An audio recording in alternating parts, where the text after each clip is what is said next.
Hey guys, welcome back to 0 to 60. Today is the episode I've been waiting for, well God, nearly 3 months. I'm going to finally start putting the hybrid turbos on the N54. Now, I'm going to try and do this almost live. So I'm going to film basically 2 or 3 hours work that we get to do during the day and then upload it as quickly as I can.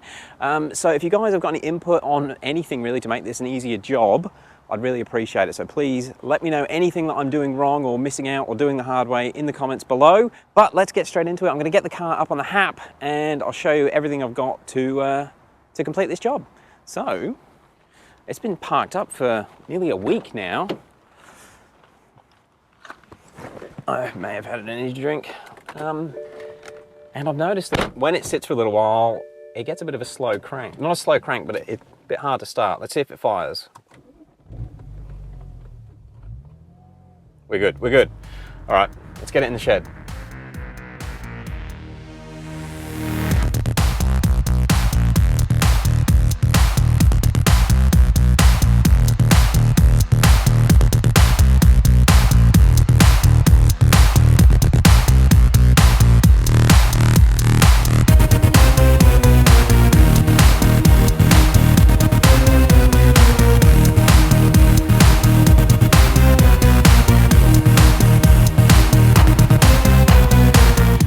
Okay, well, the car is up on the hap and I've laid out everything that I need to get installed to get the turbos on. Now these are all bits that I've sort of accumulated over the last few months and I'll just run you through quickly what they are.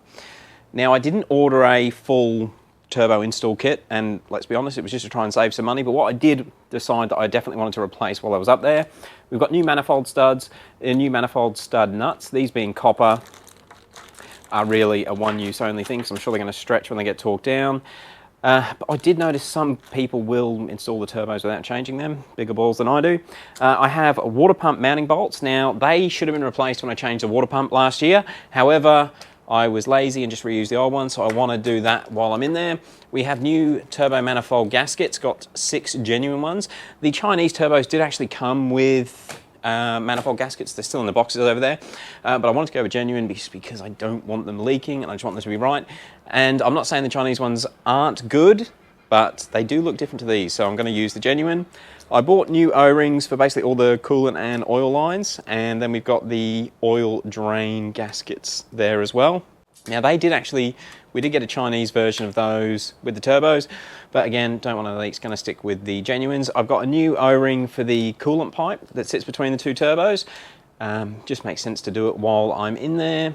And we've also got an oil filter, just going to change the oil. We have a new thermostat, not part of the turbo install, but I want to get it done while I've got the water pump off. We have a upgraded or modified right-hand drive charge pipe. All you guys in the States don't know how lucky you've got it with your M54s and all that space you've got on the turbo side. Being right-hand drive, we have a steering column which comes down nice and close here, and there's no, well, I shouldn't say there's no great right-hand drive options, but there's just been issues with the aftermarket right-hand drive outlet pipe upgrades. What most people seem to do is modify a standard one like this. Now, what this really means is it sort of gets them to similar flow levels to what your left-hand drive standard outlet pipe is. So we're going to have a bit of restriction over what you guys over in the States can do. But long and short of it is, it opens it right up. This one was 300 bucks. Bought it like this. The only thing I had to do, I wonder if we can get enough light in there, the welds were actually sticking out about 2 or 3 mil. So I did get an extended die grinder in there and just ground the welds down a little bit. So pretty happy with that, and guys in Australia make 450 wheel kilowatts with those, which is like 1,000,000 American horsepower, so it should be fine. Got my Chinese inlets, they're obviously the bigger diameter inlets to help with the flow and also mount up with the bigger inlet size on the turbos. And while we're here, we have the 2 right-hand drive 17T turbos. These are the ones that I bought back in March. They have got the bigger compressor wheel and yeah, should be up to 700 horsepower compatible. We shall find out shortly. Hopefully they don't rattle. And the last thing I'm going to do while I've got the car in on the hap is change this coolant pipe. It's not a performance thing, it's just I've noticed that my heater hose is swelling up kind of scarily. So the one that's on the car hasn't got long left. Now, something that I did want to talk to you guys about, ever since I'd had the idea of doing this turbo upgrade, I had always been thinking about doing the turbos from the bottom. There's heaps of DIYs on the forums on guys that have done it. ECS Tuning have done a brilliant install and they do it from the bottom. And yeah, obviously because I've actually done the pan gasket on this car, did the downpipes, so I've had the subframe off before, and really I've been into this enough to know what I'm doing, and I was pretty confident with doing the turbos from the bottom. But what's thrown a spanner in the works, last week a mate of mine was over from BMW and I was telling him that we're going to do this week, and he said when they do them at the dealership, they'll actually drop the engine, engine, gearbox, subframe, suspension, they drop everything out, and apparently it's quicker doing it that way. And it's got me thinking, which is the better way to go? So I'm quite confident to do it from the bottom. I've not really put much thought into taking dropping everything down, but the big bonus will be I'll have much better access to all the oil lines when I'm mounting the turbos, and just it would be much less likely to not put something back together properly, and it should make mounting the turbos much easier.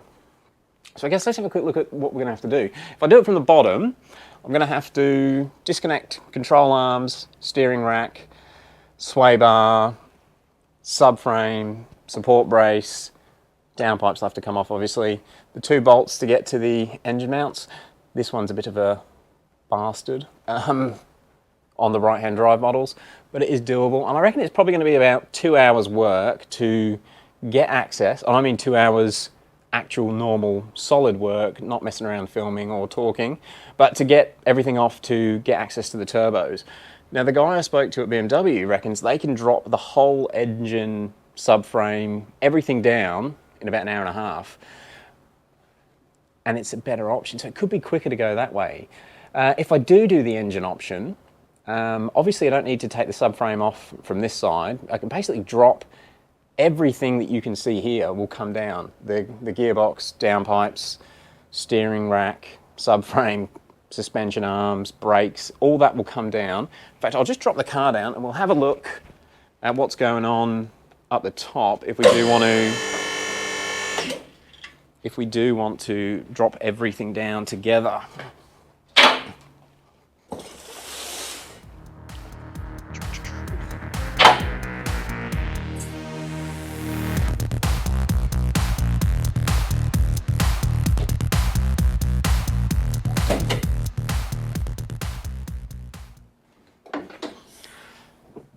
So looking at it from this side, even if I do it from underneath and take the subframe off, I'll still probably remove the coolant pipes just to get, the coolant tank just to get some access down there. Engine cover's going to have to come off. This will come off as well just to undo things like the O2 sensors. But if I drop the whole subframe, my friend made it sound super easy. So you've got to undo the top of the struts, and that will remove the front suspension from the car. Obviously it's all still connected to the subframe, but that'll all come off. Intakes will have to come completely off, but they've got to come off anyway to do the upgraded inlets. What else have we got to do?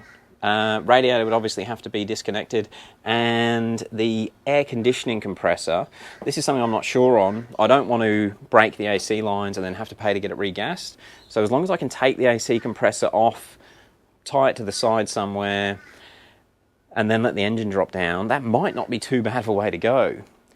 I'm sure, obviously, the oil lines for the oil cooler will have to come off. But yeah, apart from disconnecting the coolant lines, the oil lines, the DME, obviously all the wiring for the engine will just unplug from the DME box, and our DME box is on this side on the right-hand drives. So all the wiring could basically go down.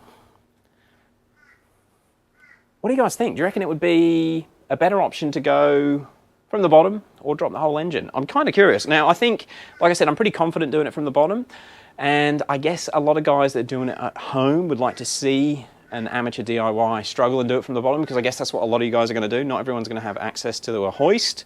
But would you guys rather me see it? Would you think it would be better for me to drop the engine or do it from the bottom? Let me know in the comments below.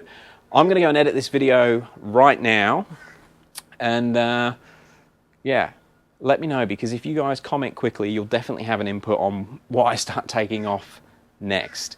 Look guys, this is going to be a decent, I don't know, hopefully 4 or 5 part series. I'm going to try and do everything live. So I'll do work through the day and then I'll get it edited straight away and get it uploaded to YouTube.